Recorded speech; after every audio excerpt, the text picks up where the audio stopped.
Allah also misguides Muslims about Jesus. Surah Ali Imran in verse 55 says, "O Jesus, I will cause you to die, will take you up to myself and deliver you from those who believe not." But Surah An-Nisa in verses 157 and 158 states that Jews did not crucify and kill Jesus, but God raised him up unto himself.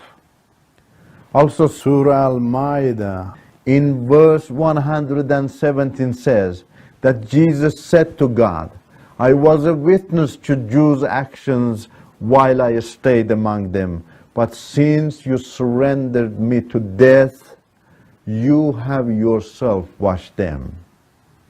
And Surah Al-Maryam in verse 33 says that Jesus said, "The peace of God was on me the day I was born, and will be the day I shall die, and the day I shall be raised to life." So you see clearly how the God of Islam misleads Muslims about Jesus. On one hand, he says that Jesus died, but on the other hand, he says that Jesus did not die. Allah's guidance is confusing and cannot be trusted. Let me give you two more examples of Allah's contradictory messages. In Surah Al-Anbiya, in verses 34 and 35, Allah says to Muhammad that he did not grant permanent life to any man before Muhammad. Every soul shall have a test of death. Surah Ali Imran in verse 185 says again that every soul shall have a test of death. According to these verses, everybody before Muhammad, including Moses, Jesus, and others died, and Muhammad will die too.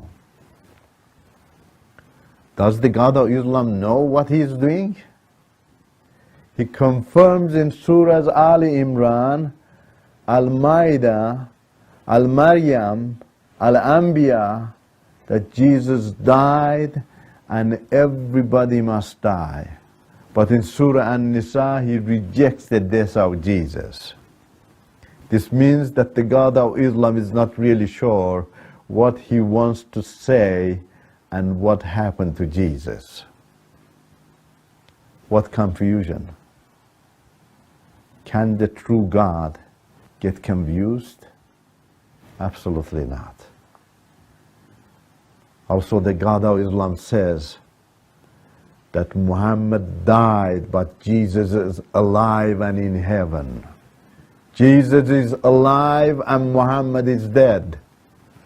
Why didn't Allah ask Muslims to follow Jesus, who lives permanently, but asked them to follow Muhammad, who is dead permanently?